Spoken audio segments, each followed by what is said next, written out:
Good morning students.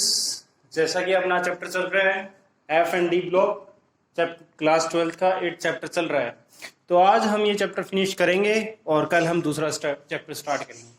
तो कल मैंने आपको एफ ब्लॉक एलिमेंट्स के बारे में बताया, उनका एफ ब्लॉक एलिमेंट्स क्या होते हैं, उनका इलेक्ट्रॉनिक कॉन्फ़िगरेशन कैसे लिखा जाता है ना, ये सब चीज़ें बताई। कुछ उसके ऑक्साइड्स बताए, उनके लिखने के तरीके बताए, ये सब मैंने आपको कल बताए थे। चलिए आज हम स्टार्ट करते हैं उससे आगे, ठीक है। तो आगे स्टार्ट करते हैं। आज हमारे पास क्या है, केमिकल रिएक्टिविटी। फर्स्ट टॉपिक है आज हमारा chemical reactivity. The first three ionization energy of the transition elements are very less. Sorry, inner transition elements, यहाँ इनर लिखना जरूरी है, very less. Hence, these elements are ionic and +3 is the most stable oxidation state in the compounds. क्या कह रहा है कि हम अगर बात करें इनकी केमिकल रिएक्टिविटी की, तो ये कह रहा है कि इसकी जो पहली तीन जो आयनाइजेशन एंथैल्पी होती हैं या एनर्जी होती हैं वो बहुत ही लेस होती हैं, ठीक है। इसकी वजह से क्या होगा कि ये जो एलिमेंट्स है वो कैसे हो जाएंगे, आयनिक नेचर के हो जाएंगे, और इसके अंदर जो +3 ऑक्सीडेशन स्टेट है वो मोस्ट स्टेबल होती है इन कंपाउंड्स में, ठीक है। There chemical reactivity is also depend on Ln+3 या 3+।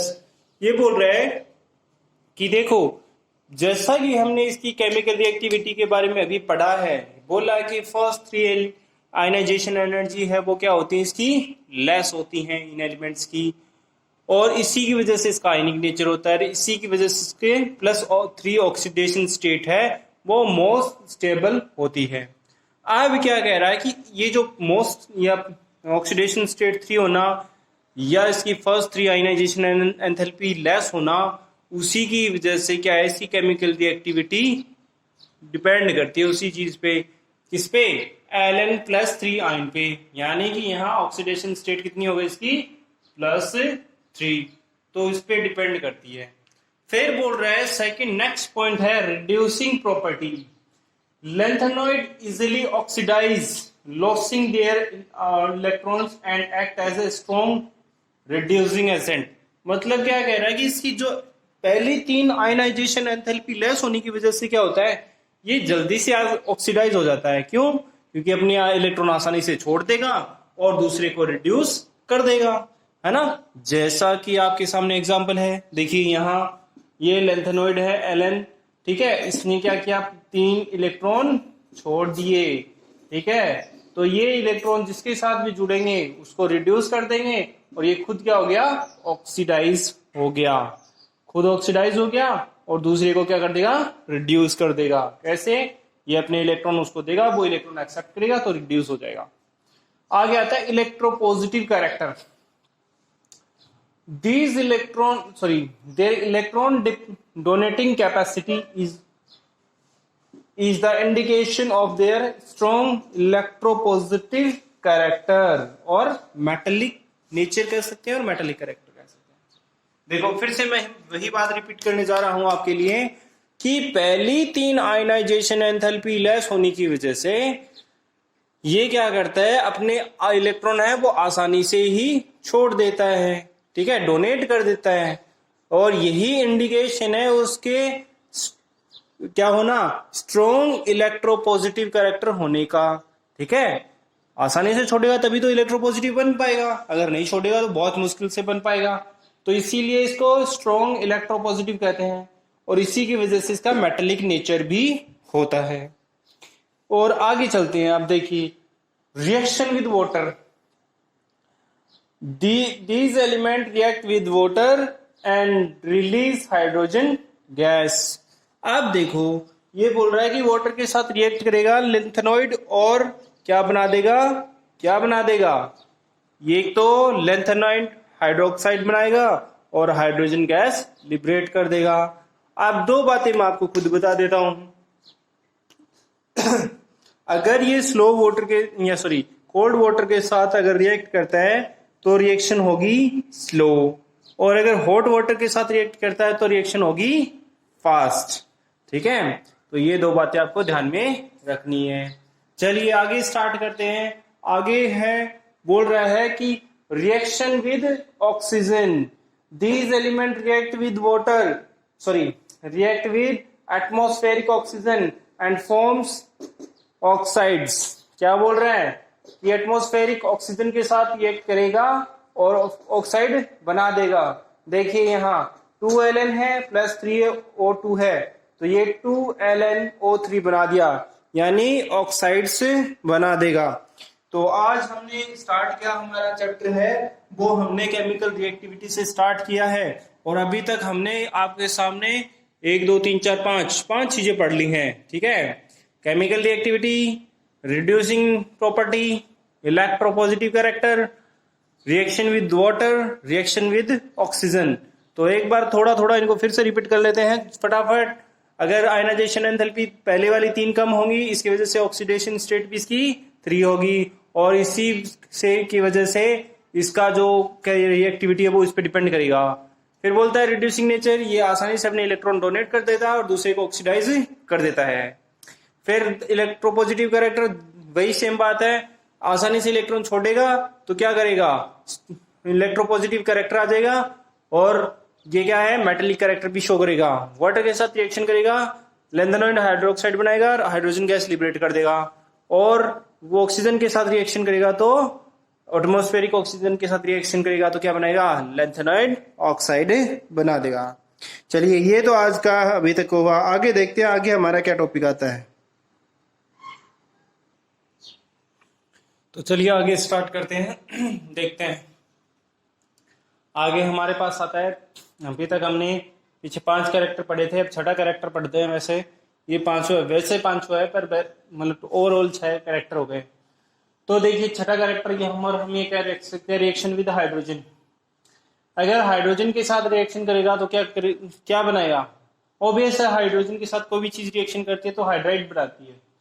तो these elements are react with hydrogen to at 300 degree to 400 degree Celsius and forms non-stoichiometric hydrides like NH2 और NH3। मतलब बोल रहा है कि अगर हम इन लैंथेनॉइड सीरीज को हाइड्रोजन के साथ रिएक्शन करवाते हैं तो ये क्या करते हैं, 300 डिग्री सेल्सियस और 400 डिग्री सेल्सियस के बीच में रिएक्शन करेंगे और बनाएंगे नॉन स्टोकियोमेट्रिक हाइड्राइड्स, जो बनाएंगे लैंथेनॉइड डाइहाइड्राइड और लैंथेनॉइड ट्राइहाइड्राइड, है ना। तो ये 2 तरह के हाइड्राइड्स ये बना सकते हैं। फिर आता है रिएक्शन विद हैलोजन। अगर लैंथेनॉइड सीरीज है तो वो रिएक्शन करेगी हैलोजन के साथ तो ट्राई हैलाइड बनाएगी, this is try halide reaction with halogen. Example देखिए 2Ln प्लस 3x2, तो ये क्या बनाएगा 2LnX3, मतलब क्या है, ट्राई हैलाइड बनाएगा। सिर्फ ये कंडीशन है इसमें, हैलोजन रिएक्शन करेगी तो ट्राई हैलाइड फॉर्म करेगी। Okay, after that reaction with non metals, these elements reacts with non-metal like a carbon, nitrogen, sulfur to forms binary compounds. ठीक है, बाइनरी कंपाउंड बनाएगी।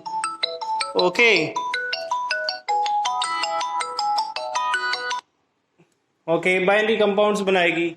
तो चलिए देखते हैं हमारे पास बाइनरी कंपाउंड में हमारे पास क्या है। देखिए तो हम पढ़ रहे हैं रिएक्शन विद नॉन मेटल्स। ठीक है, तो क्या है, ये जो एलिमेंट्स होते हैं यानी लैंथेनॉइड सीरीज होती है वो क्या करेगी, नॉन मेटल के साथ रिएक्शन करेगी और बाइनरी कंपाउंड्स बनाएगी। जैसा कि आपके सामने एग्जांपल 2 दे रखे हैं मैंने। देखिए एक तो ये रहा 2Ln प्लस N2, तो 1000 डिग्री सेल्सियस पे रिएक्ट करेगा और ये बना देगा। ठीक है, ऐसे ही ये यहाँ कार्बन के साथ रिएक्शन करेगा 2500 डिग्री सेल्सियस पे, तो ये हमारे पास ये नॉन स्टोइकियोमेट्रिक कंपाउंड बना देगा। अब आता है लैंथेनॉइड कॉन्ट्रैक्शन। लैंथेनॉइड कॉन्ट्रैक्शन क्या होता है, देखिए कॉन्ट्रैक्शन मतलब क्या होता है, एक तरह से वो खींचे चले जाना या उसको दबाना। तो लिखा है on the moving left to right in the lengthenoid series both the atomic or ionic radius becomes decreases. These are two main reasons which affect radius. मतलब बोल रहा है कि अगर हम लेंथेनॉइड सीरीज के अंदर बात करेंगे तो इसमें दो चीजें ऐसी होती हैं जो इसको एटॉमिक और आयनिक रेडियस को डिक्रीज करती हैं। एक तो होता है इफेक्टिव न्यूक्लियर चार्ज और ये दूसरा होता है शील्डिंग इफेक्ट। तो देखिए हम बात करते हैं सिल्टिंग इफेक्ट में, पहले न्यूक्लियर इफेक्टिव चार्ज में बात कर लेते हैं। तो न्यूक्लियर इफेक्टिव चार्ज है हमारे पास, तो उसमें क्या होगा, जैसे जैसे इलेक्ट्रॉन बढ़ते चले जाएंगे, यानी पहले एफ ब्लॉक में एक एलिमेंट आएगा, फिर दो आएंगे, फिर ऐसे करके 14 आएंगे। तो क्या होगा कि इलेक्ट्रॉन जैसे जैसे बढ़ते जाएंगे इफेक्टिव न्यूक्लियर चार्ज बढ़ता चला जाएगा और उसकी साइज छोटी होती चली जाएगी। ठीक है, ऐसे ही क्या करेगा, ऐसे ही जब हम बात करेंगे किसकी, हम शील्डिंग इफेक्ट की बात करेंगे, तो जब एटॉमिक नंबर इंक्रीज होंगे तो जो इनकमिंग इलेक्ट्रॉन है वो क्या होंगे, इनर ऑर्बिटल में आ जाएंगे और आउटर ऑर्बिटल को रिपल कर देंगे। ठीक है, जिससे शील्डिंग इफेक्ट के इलेक्ट्रॉन है वो न्यूक्लियर चार्ज, इसका जो न्यूक्लियर चार्ज है वो बढ़ जाएगा और इसकी साइज क्या हो जाएगी, सॉरी, जो रिपल की वजह से उसकी साइज बढ़ जाएगी। ठीक है, उल्टा हो जाएगा। ठीक है, तो ये हमारे पास दो रीजन है इसके कि मतलब जो कॉन्ट्रैक्शन हो रहा है लेंथेनॉइड सीरीज में, क्या, एक तो न्यूक्लियर चार्ज और एक और है हमारे पास शील्डिंग इफेक्ट। शील्डिंग इफेक्ट क्या होता है कि जो इनर ऑर्बिट के जो इलेक्ट्रॉन्स होते हैं वो आउटर ऑर्बिट में जंप कर जाते हैं, तो उससे क्या हो जाएगा, उसकी साइज थोड़ी बढ़ जाएगी। ठीक है, तो ये हमारे पास इसमें कॉन्ट्रैक्शन की दो बातें आपको मैंने बता दी हैं। फिर आता है इफेक्ट्स ऑफ लेंथेनॉइड कॉन्ट्रैक्शन, तो वो हम आगे बढ़ते हैं। चलिए,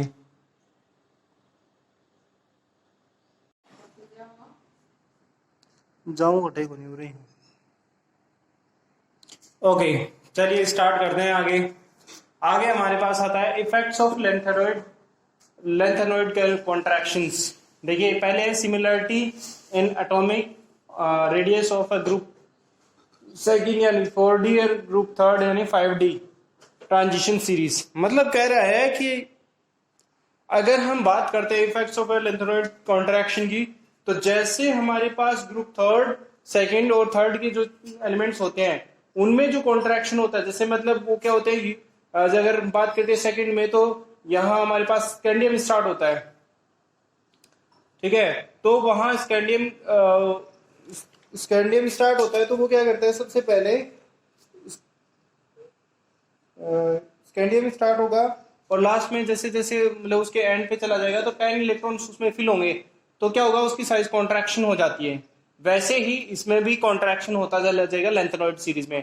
तो सिमिलरिटी है उस तरह से, एक उसके साथ जो ट्रांजिशन एलिमेंट्स है उसकी तरह। फिर बोल रहा है कि सेपरेशन ऑफ ए लेंथेनॉइड, तो ये अगर हम बात करते हैं तो लेंथेनॉइड सेपरेट किए हुए हैं पीरियोडिक टेबल से थोड़ा अलग, इनको स्पेस दे करके और इनको अलग बनाए हुए हैं। ठीक है, अगर सेपरेशन की बात करते हैं तो इनको आयनिक रेडियस है वो लेंथेनॉइड सीरीज की वेरी स्मॉल होती है, आपको बताया पहले ही मैंने। ठीक है ना, और प्रॉपर्टी सिमिलर करती है ट्रांजिशन एलिमेंट के। और इसका सेपरेशन अगर हम लेंथेनॉइड की बात करें तो प्योर स्टेट डिफिकल्ट होती है इनकी लेंथेनॉइड सीरीज की, है ना। और अगर लेंथेनॉइड की कॉन्ट्रैक्शन की बात करें तो स्लाइटली इनकी साइज है वो क्या होती चली जाती है, लेंथेनॉइड सीरीज की डिक्रीज होती चली जाएगी जब हम राइट की तरफ मूव करेंगे। ठीक है, इनकी हाइड्रेशन कैरेक्टर और हाइड्रोक्साइड्स भी बनते हैं और इनके जो different enable separation individual lanthanoid elements are ion exchange और मेथड। मतलब क्या है, इसमें जो है सेपरेशन में आयन एक्सचेंज मेथड भी है। तो बेसिकली क्या कह रहा है कि अगर हम बात करें तो इनकी बहुत सारी सिमिलरिटी भी है ट्रांजिशन एलिमेंट के साथ और नहीं भी है, कि मतलब एक तरह से तो इनका जो है इनकी जो आयनाइजेशन एंथैल्पी होती है वो एज कंपेरेटिव ट्रांजिशन एलिमेंट के लेस होती है। और अगर हम बात करते हैं कि इनको सेपरेशन है एक तरह से इनका वो डिफिकल्ट है, क्यों, क्योंकि ये मतलब ऑक्साइड के फॉर्म में पाए जाते हैं, है ना, और ट्रांजिशन एलिमेंट एक अलग तरीके से होते हैं। है ना, वो मेटल्स होती हैं और ये एक मतलब कह सकते हैं अर्थ की क्रस्ट में रेयर मेटल के रूप में निकाले जाते हैं। ठीक है, ओके। फिर हमारे पास आता है बेसिसिटी ऑफ लैंथेनोइड हाइड्रोक्साइड्स। तो अगर हम बेसिसिटी की बात करते हैं तो अगर एटॉमिक नंबर इंक्रीज होता है तो इनकी बेसिक स्ट्रेंथ भी क्या होती है, हाइड्रोक्साइड की डिक्रीज होती चली जाती है। जैसे जैसे एटॉमिक नंबर इंक्रीज हो गए तो हाइड्रोक्साइड की जो स्ट्रेंथ है बेसिसिटी वो डिक्रीज होती चली जाएगी। ठीक है, अगर बात decrease of size the of cation and therefore the polarising power of a cation increases, मतलब अगर केटाइन की जो साइज है वो डिक्रीज होती चली जाएगी तो पोलराइजिंग पावर भी उसकी इंक्रीज हो जाएगी। जितना छोटा केटाइन होगा उसकी पावर, जो पोलराइजिंग पावर उतनी ज़्यादा होगी। फिर बोल रहा है कि फर्दर डिक्रीज आयनिक कैरेक्टर, मतलब आयनिक कैरेक्टर है वो उल्टा हो जाएगा, डिक्रीज होता चला जाएगा। ठीक है ना, ऑक्साइड्स और हाइड्रोक्साइड्स है उसके जो लेंथन मैक्सिमम होते हैं और लीस्ट बेसिक होते हैं। तो ये इसने बताया कि इनकी जो चीज़ें हमने पढ़ी है अभी तक, जो पहले हमने पढ़ी है कि इफेक्ट्स ऑफ लेंथेनॉइड सीरीज में, तो हमारे पास यहाँ सिमिलरिटी में अगर हम बात कर रहे हैं तो ये ट्रांजिशन एलिमेंट के सेकंड और थर्ड ग्रुप से मैच खाते हैं, मिलते हैं, कुछ कैरेक्टरिस्टिक उनकी मिलती है। सेपरेशन की बात करते हैं तो इनकी आयोनाइजेशन एंथैल्पी वेरी लेस होती है as compare to transition elements. अगर बात करते हैं हम इनकी बेसिक स्ट्रेंथ की, तो हमारे पास जो लेंथेनॉइड सीरीज होती है उसकी बेसिक स्ट्रेंथ है वो एज कम्पेयर टू जो ट्रांजिशन एलिमेंट है उससे अलग होती है। कैसे? क्योंकि जैसे जैसे अगर केटाइन की साइज है वो स्मॉल होती जाएगी तो इनकी साइज जो मतलब बेसिसिटी है वो इंक्रीज होती चली जाएगी, और अगर केटाइन की साइज है वो पोलराइज मतलब साइज है वो छोटी होगी तो पोलराइजिंग पावर वो उसकी बढ़ जाएगी। और अगर एटॉमिक नंबर इंक्रीज होगा तो जो बेसिक स्ट्रेंथ है वो क्या हो जाएगी, डिक्रीज हो जाएगी। ये सब चीजें हमने पढ़ी। अब हमारे पास इसका अगला टॉपिक आता है यूजेस ऑफ लेंथेनॉइड सीरीज। तो यूजेस ऑफ लेंथेनॉइड सीरीज की बात करते हैं तो हम सबसे पहले अगर बात करते हैं तो ये एलॉय फॉर्मेशन में काम आते हैं ज़्यादातर। ठीक है, और सोल्ट फॉर्मिंग में या कैटालिटिक प्रॉपर्टी में काम आते हैं। ठीक है, और इनको ऑक्सीडेंट के रूप में या वॉल्यूमेट्रिक एनालिसिस के रूप में यूज किया जाता है। ठीक है, और जो भी अलग अलग ऑक्साइड्स हैं उनको कलर लेंसेज बनाने में या सनग्लासेस बनाने में भी काम में लिया जाता है। पैरामैग्नेटिक, फेरामैग्नेटिक और डायमैग्नेटिक नेचर की जो भी मैग्नेटिक प्रॉपर्टीज होती हैं उनमें उनको बनाने में काम में लिया जाता है। ठीक है, और मिस मेटल बनाने में इनका काम में लिया जाता है। तो ये इसके बहुत सारे यूजेस हैं वो जो आपको अपनी बुक में से पढ़ लेने हैं। ठीक है, कौन कौन से? मिस मेटल के रूप में, अलॉय फॉर्मेशन में, ठीक है, सोल्ट फॉर्मिंग में, और वॉल्यूमेट्रिक एनालिसिस में, कलर्ड ग्लास या सनग्लासेस में, पैरामैग्नेटिक और फेरोमैग्नेटिक सब्सटेंस बनाने में इनका यूज होता है। चलिए, ये तो हमने अभी तक पढ़ा क्या, लेंथेनॉइड सीरीज के बारे में। अब हम स्टार्ट करते हैं एक्टिनॉइड्स। एक्टिनॉइड्स होते क्या है? तो एक्टिनॉइड्स के बारे में मैं आपको बता देता हूं कि एक्टिनॉइड्स क्या होते हैं। चलिए देखिए, स्टार्ट करते हैं एक्टिनॉइड्स। एक्टिनॉइड्स होती है वो 89 पे स्टार्ट होता है, जिसका पहला एलिमेंट होता है एक्टिनियम, जो 89 पे प्रेजेंट होता है और 103 पे ये सीरीज खत्म हो जाती है। ठीक है, तो इसीलिए इसको एक्टिनॉइड सीरीज बोला जाता है या F5 सीरीज भी कह सकते हैं। ठीक है, और उसके बाद में इसमें एक डेफिनेशन आती है ट्रांस यूरेनिक एलिमेंट्स। देखिए, आफ्टर यूरेनियम यानी 92 पे यूरेनियम होता है, इसके बाद जो जितने भी जो एलिमेंट्स होते हैं वो आर्टिफिशियल होते हैं और अनस्टेबल होते हैं। इसी वजह से इनको क्या कह सकते हैं हम, मतलब ये नेचर में नहीं पाए जाते हैं, इसी वजह से हम इनको क्या कहते हैं, ट्रांस यूरेनिक एलिमेंट या सुपर हैवी एलिमेंट्स कह सकते हैं।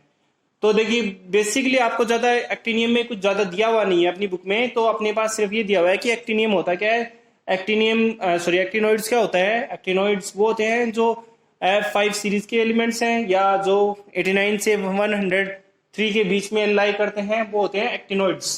ठीक है, ट्रांस यूरेनिक की बात मैंने बता दी है कि जो 92 के बाद में यूरेनियम के बाद में जितने भी एलिमेंट्स होते हैं वो आर्टिफिशियल होते हैं और खुद नेचर में खुद फाइंड नहीं होते हैं और उनको बनाना पड़ता है। ठीक है, और इसी वजह से इसको ट्रांस यूरेनिक एलिमेंट कह सकते हैं, सुपर हैवी एलिमेंट्स कह सकते हैं। अगर इनकी सिंबल की बात करें तो जैसे लेंथेनॉइड सीरीज को Ln से डिनोट करते थे तो इसको Al से डिनोट करेंगे।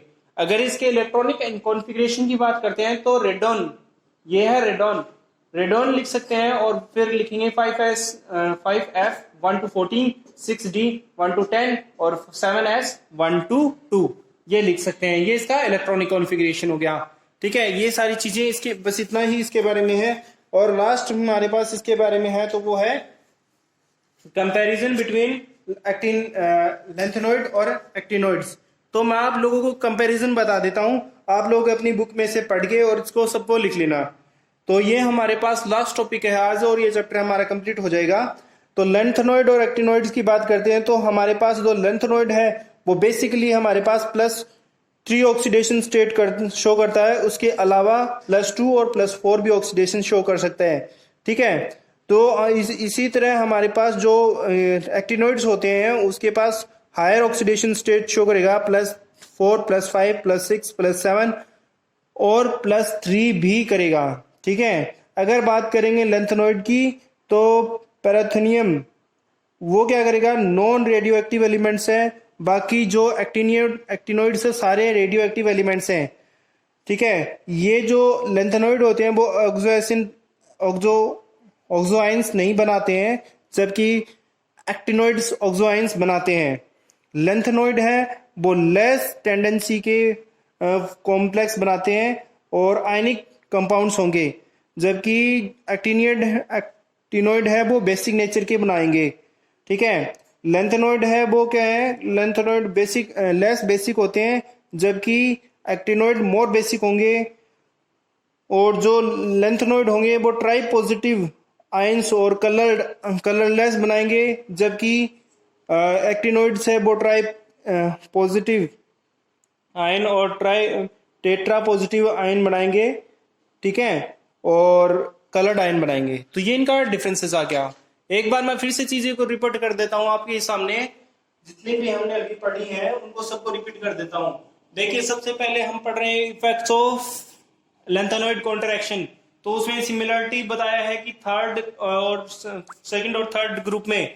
ठीक है, सेकंड और थर्ड ग्रुप में क्या सिमिलरिटी है ट्रांजिशन के, तो ट्रांजिशन की जैसे लेफ्ट टू राइट जाते हैं तो एटॉमिक और आयनिक रेडियस बढ़ती है, वैसे ही इसकी एटॉमिक और आयनिक रेडियस का सिमिलरिटी बताया है। फिर बोल रहा है कि सेपरेशन ऑफ लेंथेनॉइड सीरीज, तो सेपरेशन की बात करते हैं तो इसमें क्या होता है, लेस आयनाइजेशन एंथैल्पी होती है as compare to transition elements. और बेसिक की मतलब बेसिसिटी ऑफ लेंथेनॉइड सीरीज की बात करते हैं तो अगर एटॉमिक नंबर बढ़ेगा तो बेसिसिटी इसकी डिक्रीज हो जाती है, और कैटायन अगर जितना छोटा होगा उसकी पोलैरिटी पावर उतनी ही ज्यादा होगी। फिर हमने यूज की बात की, तो यूज में मिस मेटल में, अलॉय में, सोल्ट फॉर्मिंग में और अदर बहुत सारी चीजों में, सनग्लासेस में, इन सब में काम आता है। ठीक है, और एक्टिनॉइड्स को बात करते हैं तो एक्टिनॉइड्स है वो 89 से स्टार्ट होकर के 103 पे खत्म होते हैं। ठीक है, ये आर्टिफिशियल एलिमेंट्स से होते हैं। बेसिकली 92 के बाद में हमारे पास कौन आता है, यूरेनियम 92 पे आता है। उसके बाद में जितने भी एलिमेंट्स होते हैं वो आर्टिफिशियल होते हैं, इसीलिए उसको क्या कहा है, ट्रांस यूरेनिक कह सकते हैं या सुपर हैवी एलिमेंट्स कह सकते हैं। इनका सिंबल AN है। इलेक्ट्रॉनिक कॉन्फ़िगरेशन है वो रेडॉन से स्टार्ट होगा। 5F 1 to 14 कह सकते हैं, 6D 1 to 10 कह सकते हैं और 7S 1 to 2 कह सकते हैं। ठीक है, कंपैरिजन की बात करें, कंपैरिजन ऑफ लेंथेनॉइड और एक्टिनॉइड्स, वो मैंने आपको बता दिया है, लेकिन एक बार फिर रिपीट कर देता हूं। देखिए, इसमें क्या होगा कि अगर लेंथेनॉइड की बात करते हैं तो +2 और +4 ऑक्सीडेशन स्टेट शो करते हैं, लेकिन जो स्टेबल स्टेट है वो है +3। ऐसे ही अगर +3 वो लेंथेनॉइड एक्टिनॉइड्स की भी होती है, लेकिन उसके अलावा भी ये ऑक्सीडेशन स्टेट शो करते हैं +4 +5 +6 +7। ठीक है, अगर हम बात करें प्रोमेथियम, अगर रेडियो एक्टिव जो है नॉन रेडियो एक्टिव एलिमेंट होता है लेंथेनॉइड में, बाकी एक्टिनॉइड्स होते हैं वो सारे रेडियो एक्टिव होते हैं। ये जो है लेंथेनॉइड है वो ऑक्सो आयंस नहीं बनाते हैं, जबकि एक्टिनॉइड्स ऑक्सो आयंस बनाएंगे। और लेंथेनॉइड होते हैं वो लेस टेंडेंसी के कॉम्प्लेक्सेस बनाते हैं और आयनिक बनाएंगे। ठीक है, जबकि जो हमारे पास जो एक्टिनॉइड्स होते हैं वो सारे बेसिक नेचर के कॉम्प्लेक्सेस बनाते हैं। लेंथेनॉइड होता है वो क्या करता है, लेस बेसिक होता है, जबकि एक्टिनॉइड मोर बेसिक होता है। लेंथेनॉइड होता है वो ट्राई पॉजिटिव आयंस बनाता है और कलरलेस बनाता है, जबकि एक्टिनॉइड्स होता है वो ट्राई और टेट्रा पॉजिटिव आयंस बनाता है और कलर्ड आयन बनाएगा। तो मेरी तरफ से आज मैंने चैप्टर नंबर 8 खत्म कर दिया है और आप लोग इसके नोट्स बनाएंगे और मुझे सेंड करते रहेंगे। चलिए, have a nice day everyone और गुड बाय। और अपना होमवर्क कंप्लीट करके मुझे व्हाट्सएप करते रहिए। ओके।